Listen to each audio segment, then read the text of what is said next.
Sparrows drawn to Shirdi. We'll see the stories of number 1, Lakshmi Chand, number 2, Burhanpur Lady, number 3, Megha. Preliminary. Sai is not finite or limited. He dwells in all beings, from ants and insects to the god Brahma. He pervades all. Sai was well versed in the knowledge of all Vedas and as well as in the science of self realization. He was proficient in both these. He was very well fit to be the Sadguru. Anyone, though learned but not able to awaken the disciples and establish them in self realization, does not deserve to be called as a Sadguru. Generally, the father gives birth to the body, and death invariably follows life, but Sadguru does away with both life and death, and so he is more kind and merciful than anybody. Sai Baba often said that let his man, that is devotee, be at any distance 1,000 kilometers away from him. He will be drawn to Shirdi like a sparrow with a thread tied to his feet. This chapter describes the story of three such sparrows. Number 1, Lala Lakshmi Chand. This gentleman was first serving in the railways and afterwards in Sri Venkateshwar Press in Bombay and thereafter in the firm of Ms. Raleigh Brothers as a munshi, that is clerk. He got the contact of Baba in 1910. 1 or 2 months before Christmas, he saw in his dream as at Santa Cruz, that is a suburb of Bombay, an old man with a bird standing and surrounded by his bhaktas. Some days later, he went to the house of his friend, Mr. Dattatreya Manjunath Bijor, to hear the Kirtan by Dasganu. It was always the practice of Dasganu to keep Baba's picture in front of all the audience while making the Kirtan. Lakshmi Chand was surprised to see that the features of the old man he saw in his dream tallied exactly with those in the picture, and thus he came to the conclusion that the old man he saw in his dream was Sai Baba himself. The sight of this picture, Dasganu's Kirtan, and the life of this saint Tukaram, on which Dasganu discoursed, all these things made a deep impression on his mind, and he pinned to go to Shirdi. It is always the experience of the Bhaktas that God always helps him in the search of Sadguru and the other spiritual endeavors. That very night at 8 p.m., a friend named Shankarao knocked his door and asked him whether he could accompany him to Shirdi. His joy knew no bounds, and he at once decided to go to Shirdi. He borrowed rupees 15 from his cousin and after making due preparations left for Shirdi.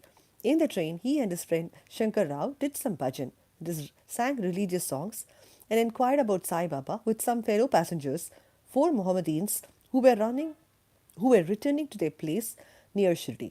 They all told them that Sai Baba was a great saint living in Shirdi for many years.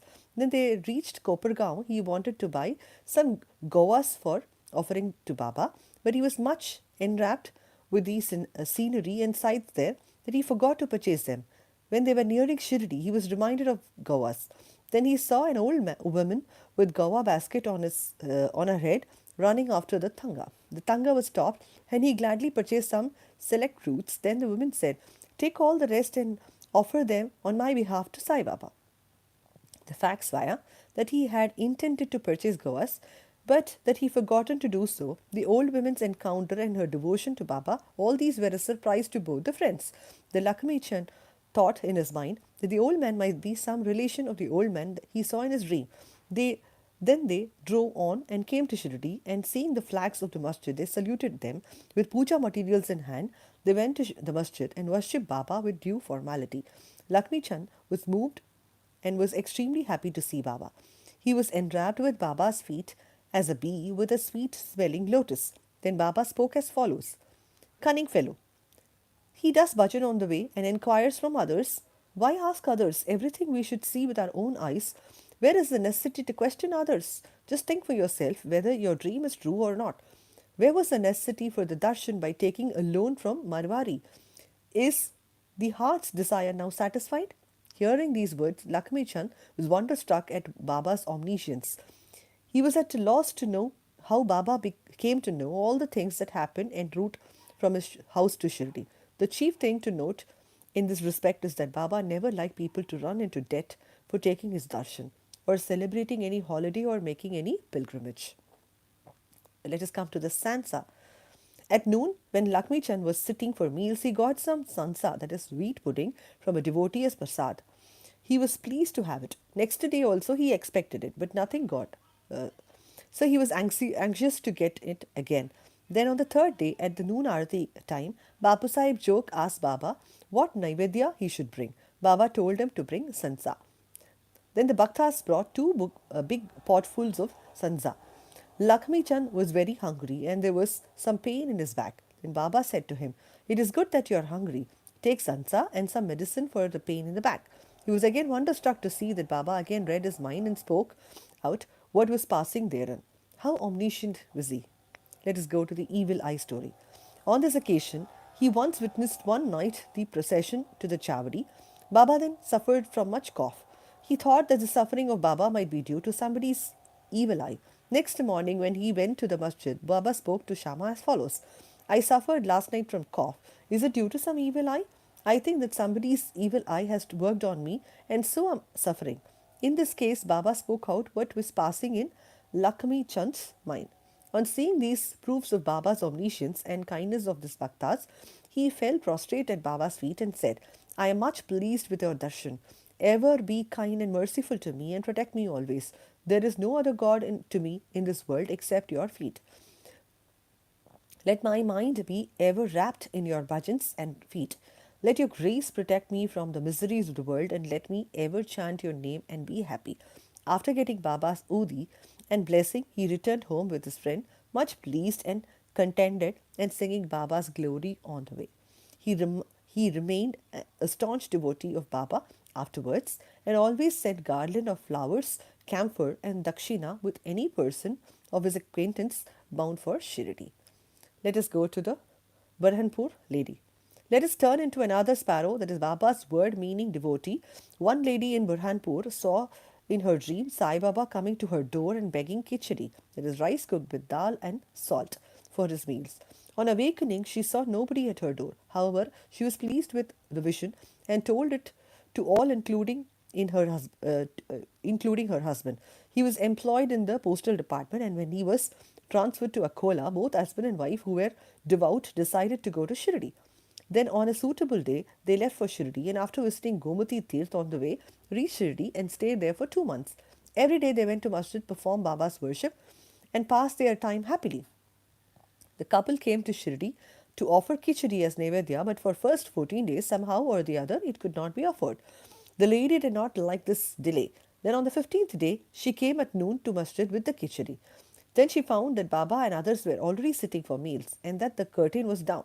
Nobody dared to enter it when the curtain was let down, but the lady could not wait.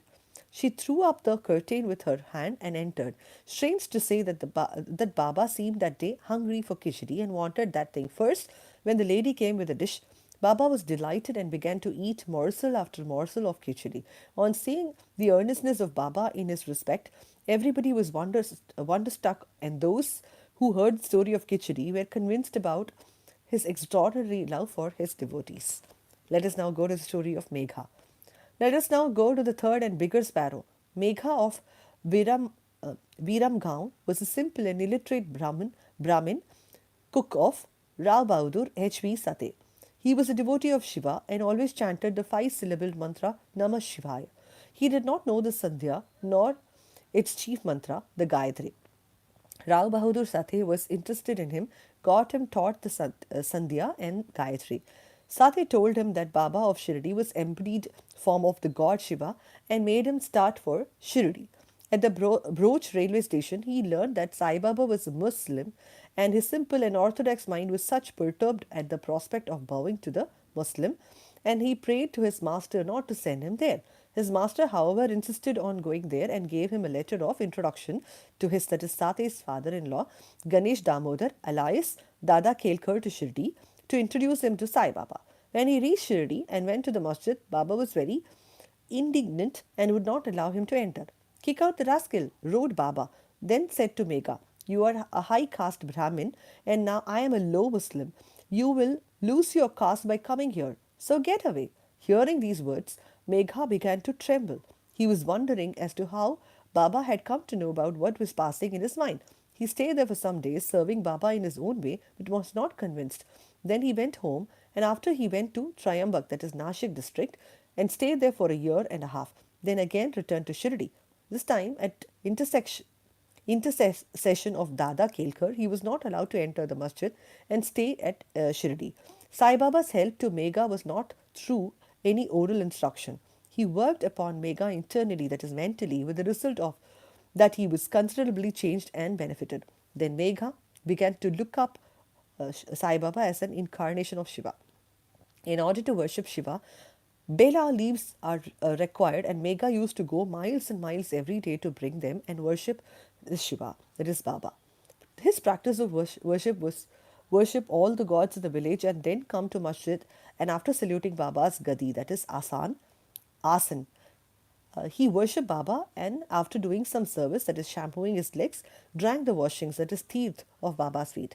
Once it so happened that he came to the masjid without worshipping God Kundoba, as the door of temple was closed. Baba did not accept his worship and sent him again, saying that the door was open then. Megha went, found the door open, worshipped the deity, and then returned to Baba as usual. Let us now go to the Ganges bath. On the Magar Shankranti day, Megha wanted to besmear the body of Sai Baba with sandal paste and bathe him with Ganges water. Baba was first unwilling to undergo his operation, but as a repeated request, he consented.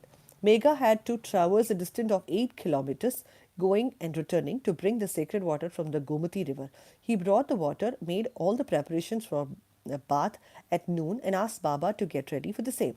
Then Baba again asked him to be freed from his bath, saying that as a fakir he had nothing to do or gain with Ganges water, but Megha did not listen. He knew that Shiva is pleased with a bath of Ganges water, and he must be his Shiva, that is Baba, that bath on that auspicious day. Baba then consented, came down and sat on a pat, that is wooden board, and protunding his head, said, "Oh Megha, do at least this favor. Head is the most important organ of body, so pour the water over that only it is equivalent to the full or whole bath." "All right," said Megha, and lifting the pot up, began to pour it on the head. But in doing this, he was much overwhelmed with love that he cried out, "Har Gange," and emptied the pot on whole body. He kept the pot aside and began to look at Baba, but to his surprise and amazement, he found that Baba's head was only drenched, but the body quite dry. Trident and Pindi. Megha worshipped Baba in two places. In the masjid, he worshipped Baba in person, and in the Vada, Baba's big picture given by Nana Sahib Chandorkar. He did this for 12 months. Then, in order to appreciate his devotion and confirm his faith, Baba gave him a vision. Early one morning, when my Megha was still lying down on his bed with eyes closed but internally awake, he saw clearly Baba's form. Baba, knowing him to be awake, threw akshata, that is rice grains marked with red with kumkum, and said, "Megha, draw a trident," and disappeared. Hearing Baba's words, he eagerly opened his eyes but not see Baba, but only saw rice grains spread here and there. Then he went to Baba, told him about the vision, and asked permission to draw a trident. Baba said, "Did you not hear my words asking you to draw a trident? It was no vision but direct order, and my words are always permanent, with meaning and never hollow." Megha said, I thought you woke me up, but all the doors were closed, so I thought it was a vision." Baba rejoined, "I require no door to enter. I have no form or not any extension. I always live everywhere. I carry on as a wire puller all the actions of the man who trusts me and merges in me." Megha returned to the Vada, and he drew a red trident on the wall near Baba's picture. Next day, Ramadas Bhakta came from Pune, saluted Baba, and offered him Pindi, an image of Shiva. At this time, Megha also turned up there. Baba said to him, "See, Shankar has come. Protect, that is, worship. Worship him now." Megha was surprised to see Pindi following trident immediately. Then also in the Vada, Kaka Sahib Dikshit was standing with a towel in his head, and after taking his bath, he was remembering Sai when he saw a Pindi before his mental vision. While he was wondering about this, Megha came down and showed him the Pindi presented to him by Baba. Dikshit was happy to know that the Pindi exactly tallied with the one he saw in a few minutes before in the vision. In a few days after drawing the trident was complete, Baba installed the Pindi near the big picture which Meghna was worshipping. That is, Megha was worshipping. The worship of Shiva was dear to Megha, and by arranging the drawing of trident and the installation of the Pindi, Baba confirmed his faith therein. After continuous service of Baba for many years, doing regular worship and arati every noon and evening, Megha passed away in 1912. When Baba passed his hands over his corpse and said, "This was a true devotee of mine." Baba also ordered that his own expense, the usual funeral dinner, should also be given to Brahmins, and this order was carried out by Kaka Sahib Dikshit. Bow to Sri Sai, peace be to all. Meet you with the 29th chapter next week. Om Shri Sai Ram.